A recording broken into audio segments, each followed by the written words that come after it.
जन्म कुंडली में पितृ दोष भी है, काल सर्प दोष भी है और केतु की महादशा है। 2025 तक ये अपने कपड़े फाड़ने लग जाएगा।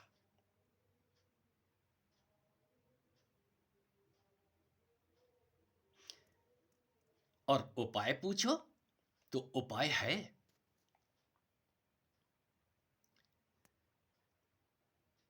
अनुष्ठान करने पड़ेंगे और जो कुछ भी होगा हम कर सकते हैं। यदि उनसे पूछा जाए क्या गारंटी है, तो एक ही उत्तर होता है, हम भगवान नहीं हैं। हम कोई गारंटी नहीं दे सकते। यहां गारंटी देने वाले भी खड़े हो जाते हैं। हम गारंटी लेते हैं 100% ठीक कर देंगे। इस धरती के ऊपर भगवान भी आते हैं और उनके भक्त भी आते हैं। भगवान भी आकर के भगवत्ता की घोषणा करते हैं, मैं भगवान हूं। और एक ऐसे भगवान भी हैं जिनको सब जानते हुए भी वो मौन रहते हैं। यदि किसी ने सुना है, पढ़ा है, रामायण में लक्ष्मण अपने भैया से सवाल करते हैं, राम से सवाल करते हैं, चरण दबाते दबाते पूछ रहे हैं, आर्य सुमंत कहते हैं भैया आप भगवान हो। लक्ष्मण राम से प्रश्न कर रहे हैं। आर्य सुमंत कहते हैं भैया आप भगवान हो। और आपके भगवान होने को पिताजी भी जानते हैं। तो आप ये सब पलट क्यों नहीं देते? आपको वनवास का दुख सामने खड़ा है।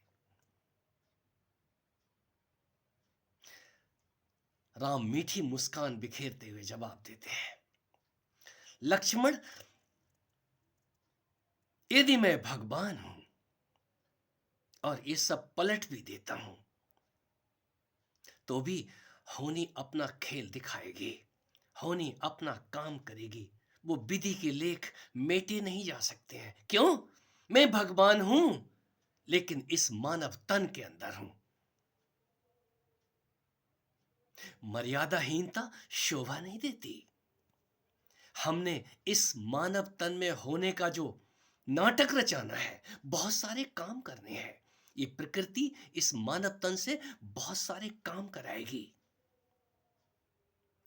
कोई ज्ञानी जान के मौन हो जाता है, कोई ज्ञानी जान के मुखर हो जाता है, कोई ज्ञानी जान के बताने लग जाता है, सहज हो जाओ, जो भी हो बे परिणाम उसको अंगीकार करो, स्वीकार करो। हम स्वीकार कहां करते हैं? किसी ज्योतिषी के पास पहुंच जाते हैं। क्यों? हम पीड़ा सहन नहीं करना चाहते। कोई पीड़ा से गुजर के ही अगले स्टेप की तरफ बढ़ता है। कोई इस जन्म में यदि पागलपन की कगार पे जा रहा है तो जाने दो।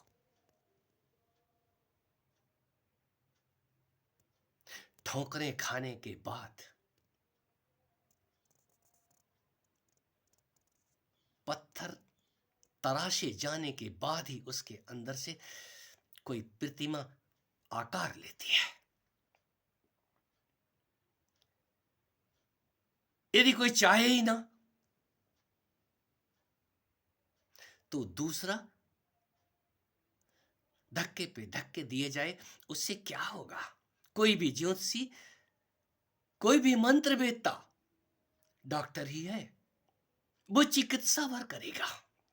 यदि उसकी चिकित्सा काम कर गई है, कोई जरूरी नहीं है 100% लाभ हो जाए।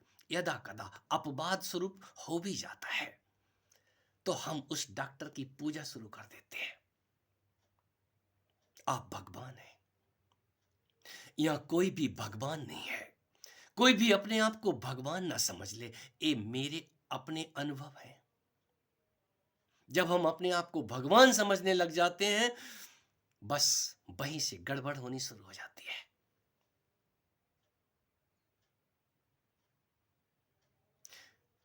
वो परम सत्ता आपसे वो सब काम करवा लेगी।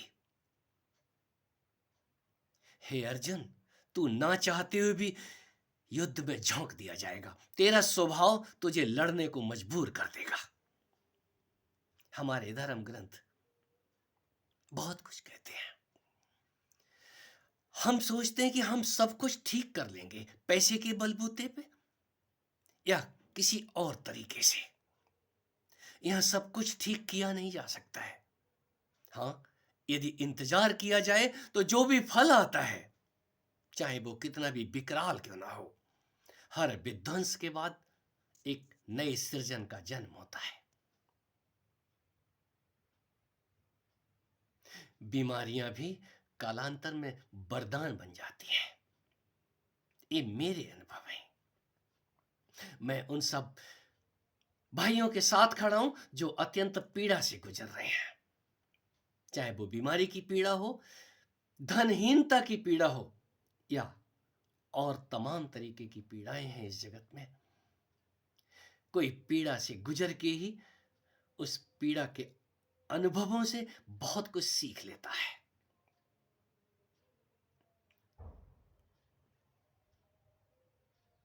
गमले में खिले हुए फूल थोड़ी देर ही शोभा देते हैं, और जरा वन में गुजर के देखो, जिन फूलों को कोई पानी देने वाला नहीं है, कोई माली केयर करने वाला नहीं है, एक अप्रतिम सौंदर्य बिखेरते नजर आते हैं।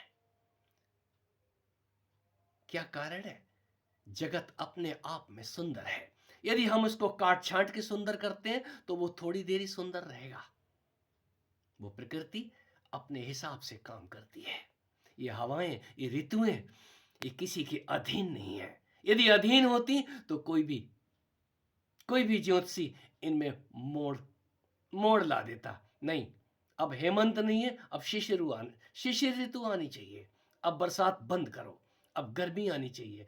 हम कर तो सब कुछ लेते हैं, लेकिन करने का परिणाम क्या आता है? ये परिणाम जबरदस्ती जबरदस्ती मोड़ने वाले, बहुत जल्दी तपस्या में सिद्धियों को हासिल करने वाले अंततः हाथ मलते हैं।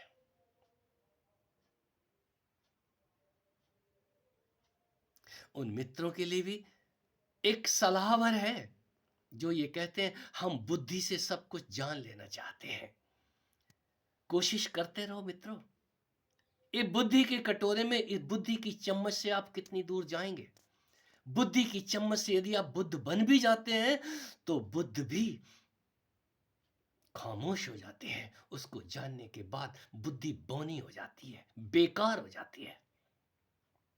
किसी ने बुद्ध का भी जीवन चरित्र यदि पढ़ा है तो वो भी अपने शिष्यों को छोड़ के चले जाते हैं, खिन्न हो जाते हैं। क्रोधित नहीं हो जाते, खिन्न हो जाते हैं। जैसा वो चाहते हैं वहां वैसा हो नहीं रहा है। शिष्य उनके उनके हिसाब से आचरण नहीं करते हैं तो वो उनको छोड़ के चले जाते हैं। सुन सुन के ही मैं सुना रहा हूं। किसको सुना रहा हूं? उन अपने मित्रों को सुना रहा हूं जो मुझसे अपेक्षा करते हैं, आप बताना नहीं चाहते। मैंने तो बहुत कुछ बता दिया है, और ऐसा ऐसा बता दिया है, आने वाले समय में इसके ऊपर लोग रिसर्च करेंगे। याद रखें, ये ज्योतिष और डॉक्टरी परामर्श थोड़ी देर के लिए सुकून देंगे आपको। ऐसा लगेगा जैसे हमने विजय पा ली है, और ये विजय पराजय में तब्दील हो जाती है। उस अपनी विजय को अपने आप आने दें। वो विजय वक्त अपने आप उपहार के रूप में लेके आता है, और जब वो विजय अपने आप आ रही हो, मैं उसी को सहजता कहता हूं। आप सहज रूप से अपने ज्ञान को, अपने विज्ञान को पकने दीजिए। कालांतर में वो आपको सुस्वादु मीठा फल देगा। यदि आप जबरदस्ती करेंगे तो परिणाम जबरदस्ती के अच्छे नहीं होते हैं। द्रौपदी को बड़े प्रेम से भी सभागार में लाया जा सकता था, अनुनय विनय करके, और वो चली आती। क्या कारण है? जबरदस्ती जब बालों से घसीट के लाई जाती हैं तो परिणाम क्या निकलता है? ये जबरदस्ती करने वाले, हम वक्त को अपने पक्ष में मोड़ लेंगे, ये भी एक जबरदस्ती है। मित्रों, जबरदस्ती से बचो। जो कुछ भी हो रहा है उसको सहजता से स्वीकार करो, और सहज स्वीकार आपको उस योग्य होने की